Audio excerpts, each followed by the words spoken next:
Welcome back, ladies and gentlemen. I hope everyone is doing good. I'm also doing good. Welcome back to another weekly review and market forecast. So last week we had very nice setups over there. We took a look at AUD/USD and NZDUSD and Euro GBP. Notice how those setups were so clean, but the market failed to respect. This reminded me of some guy who once said, sometimes no matter how clean your setup may be, no matter how perfect your setup may look, you don't have to say, no, I'm going all in because of my setups, or my setup looks that clean. I've seen this in theory, I've seen this. Sometimes the market just have other opinions. So that's why it's always important and essential for you to say proper risk management no matter what, because we saw that AUD/USD had a perfect head and shoulders over there, but it kind of like failed, and now the market is starting to push all the way to the upside. And also NZDUSD, it had a very nice positive correlation with AUD/USD, and we also saw a very nice and clean head and shoulders over there, but the market also failed to respect respect those levels, and now the market is starting to shoot all the way to the upside. So this goes to show that proper risk management is key whenever it comes to forex trading. Whenever it comes to the market, proper risk management is essential. You don't have to say, I'm going all out because of my setup looks so clean. That's the fastest way out. Your blow accounts with just that unnecessary pressure you put on the account, and not being realistic with actually the goals. So the setup that respected is Euro GBP, or Euro GBP played out very nicely, and it played out to the core. You can check out last week's video on how we got the verdict as to we are going short on Euro GBP, and how we got to a conclusion of actually taking those sellers of Euro GBP, and it played out to the core. And at this moment, I decided to actually step away from the trade. I think when it was actually run about at 0.83, 487 around there, I was like, okay, I'm content with the profits, and that's when I decided to step away. As I was also looking at the weekly time frame, it has actually gotten closer to this actually low level over there. So today I want us to take a look at NZDUSD. It looks very clean, and USDJPY and Euro GBP. So let's start with NZDUSD. And okay, let me just start by clearing everything up so that we can actually start on a new clean chart. So NZDUSD has been actually melting for the longest time now, but now it seems like it has been failing to continue to test that low over there. So let's actually start by marking these areas over here. Yes, these are so very important areas on a weekly time frame. Just diving deeper into a daily time frame, I can see also some areas over here.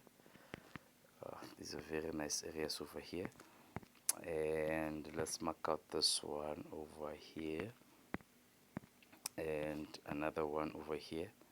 The market has been respecting this area, and this one over there. So since the market is actually on a very nice bullish trend over here, it simply means we have to look for buying opportunities, and I think we'll have to push Euro GBP up to, NZDUSD up to that high over there. But now, where do we go in? The market has given us this reversal. It showed that it has actually this was a reversal structure. If you can see, this was a corrective structure, actually, not a reversal. It was a corrective structure. The market just wanted to actually correct those who have actually been pushing the the market so strongly to the upside. The market just wanted to actually push. Sorry about that. The market just wanted to push and correct, push and correct, push and correct, push and correct over there. So what's happening right now? It seems like the market is actually broken above this area over here. Let me just adjust to suit our current market structure. The market has been pushing very nicely over there.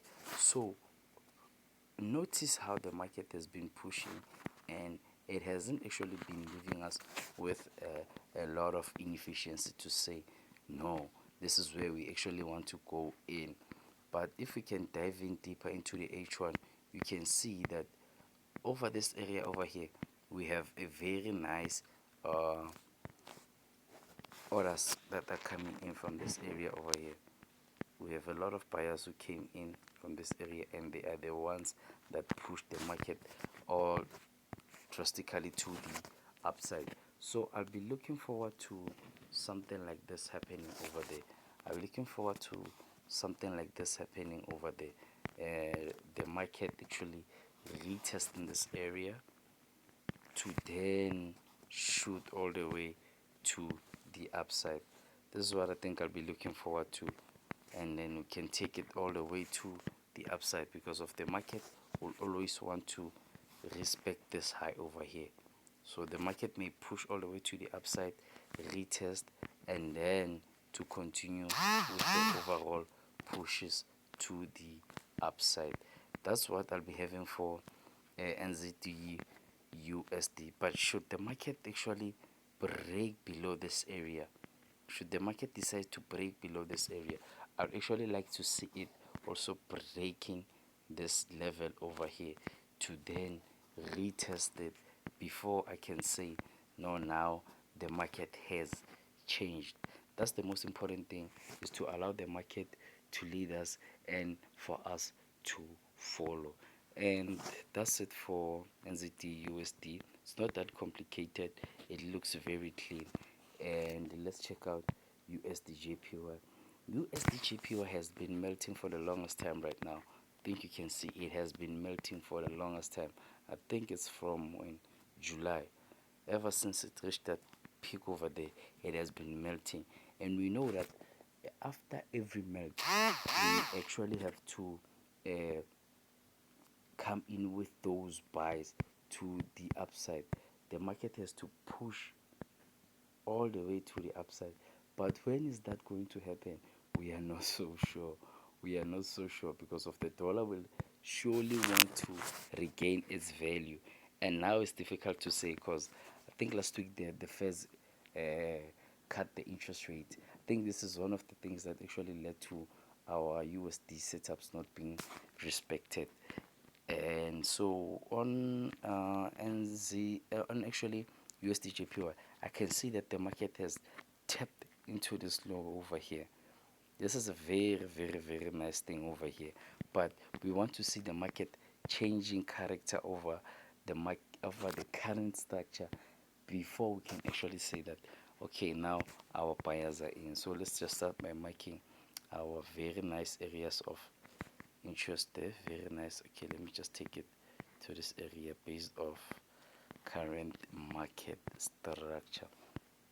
I see something similar here. This price that is forming over here, I think it's something similar to what happened before that actually led to the market changing structure, that led to the market shifting from bearish to bullish. But I'd really like to monitor closely as to what is the market doing based of current market price. Looking back is very important and essential to actually predict what the market might do, but you don't have to stick to that, and that using only that to say what the market might do. You also have to actually take a look at what is the market doing at the current market price. So now we can see that the market has been failing to give us those highs, but it has actually been melting. It has actually been making lower lows, lower highs, and lower lows and lower highs, lower lows and lower highs. So let's just do this. Yes, it looks clean like that. So let's just dive into an H4 time frame to actually eliminate the noise.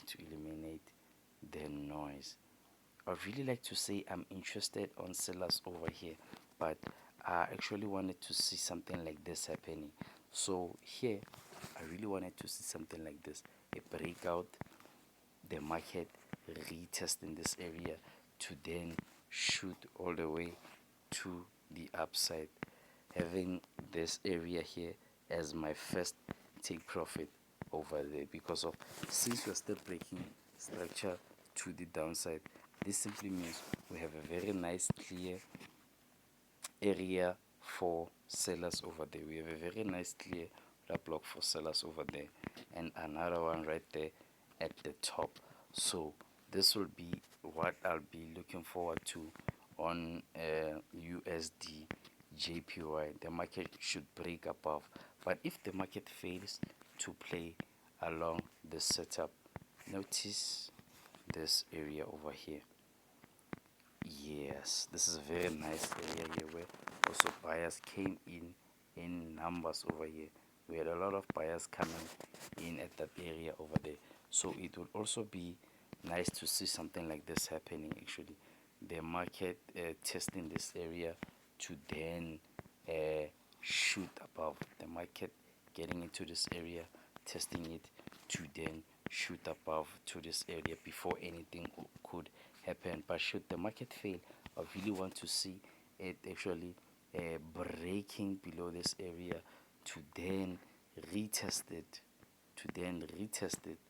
as a breaker block, to then retest it, and then I may then take those continuation of sellers to the downside. That's it. That's what I have for USDJPY. I'll just be monitoring it throughout the week, and I'll take trades if the market give me confirmations. But if the market doesn't play along, okay, it's still fine. We'll look for other trades on the upcoming week. It's always nice to know that allow the market to lead and you follow. If the market doesn't give you setup, it doesn't respect your plan, just step away and allow it to move. There'll be more trades to come in the near future. So let's check out Euro GBP. We don't have to force our analysis into the market, but we just have to move with what the market is currently doing.